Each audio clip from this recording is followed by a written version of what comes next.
Hi guys, நான் உங்கள் actor smile பேசுகிறேன். நல்லா இருக்கீங்களா? இன்னைக்கு ராஜேந்திரன் அப்படிங்கிற ஒரு ப்ரொடியூசர், பட்டு நடிகர், நல்ல ஒரு மனிதர். ஓகேவா? அவர் இன்னைக்கு வந்து கூவாட்டில் குதித்து தற்கொலை பண்ணிட்டாரு. அவர் ஆத்மா சாந்தியடைய நான் இதை வேண்டிக்கிறேன். நல்ல மனிதர். ஒரு லோ பட்ஜெட் படத்துக்கெல்லாம் சப்போர்ட் பண்ணக்கூடியவர். நிறைய விஷயங்கள்த்த பேசுவார். அவர் நிறைய பேர் பேட்டி எடுப்பாங்க.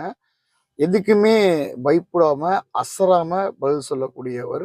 அவர் பேட்டிலாம் நான் கேட்டேன்னா எண்டு வரையும் கேட்பேன். ஆக்சுவலா நிறைய நல்ல விஷயங்கள் அவர்கிட்ட நான் எடுத்துப்பேன். சூப்பராக இருக்கும். நல்லா போல்ட்டாக பேசுவார். ஒரு நாள் அவரை சந்திக்கணும்னு எனக்கு ஆசை. அந்த வாய்ப்பு இல்லாமல் போச்சு.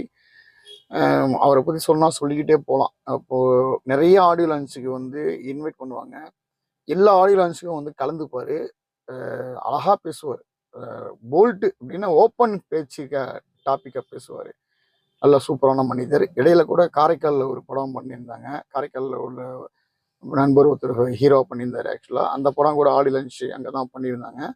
அது கூட காரைக்கால்னு மென்ஷன் பண்ணி அழகான முறையில் காரைக்கால்லேருந்து ஒரு ப்ரொடியூசர் வராங்க, அவங்க நல்ல நிறைய பெரிய பெரிய நிறைய படங்கள் பண்ணுன்னு சொல்லிட்டு வாழ்த்தி பேசியவர்.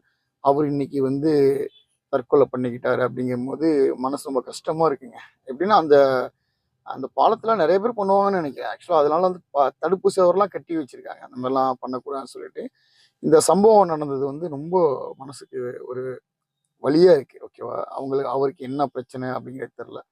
ஃபேமிலி பிரச்சனையா, இல்லை சினிமா சம்மந்த பிரச்சனையா, என்ன பிரச்சனை இல்லை. ஒரு மனிதர் வந்து நான் கூட ஒரு ஷார்ட் ஃபிலிம் எழுதிக்கிட்டு இருக்கேன். ஆக்சுவலாக வந்து தற்கொலையே முழுமையாக அவாய்ட் பண்ணணும் அப்படிங்கிற மாதிரி தான் கான்செப்டே இருக்கும். சப்போஸ் என் படம் ரிலீஸ் ஆகிது பார்த்துனா கூட அந்த முடிவு எடுத்திருக்க மாட்டார்னு நினைக்கிறேன். எனக்கு அந்த மாதிரி தான் தோணுது. அவர் ஆத்மா சாந்தி அடைய வேண்டிக்கிறேன். நல்ல மனிதருங்க. இன்னைக்கு அவர் பிரிச்சுட்டாருங்கும் போது ஒரு ஒரு ஏதோ ஒரு ஒரு ஃபேமிலியில் ஒரு ஆளை இழந்த மாதிரி எனக்கு ஒரு ஃபீலாக இருக்குது.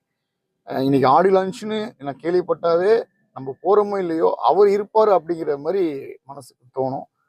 அந்த மனிதர் இல்லை. அவர் நான் இறைவனிடம் அவர் வந்து பாவங்களை மன்னித்து நல்ல மனிதர். அதனால் வந்து அவர் ஆத்மா சாந்தியிடம் இறைவனை வேண்டிக்கிறேன். இன்னொரு வீட்டை சந்திக்கிறேன். பாய்.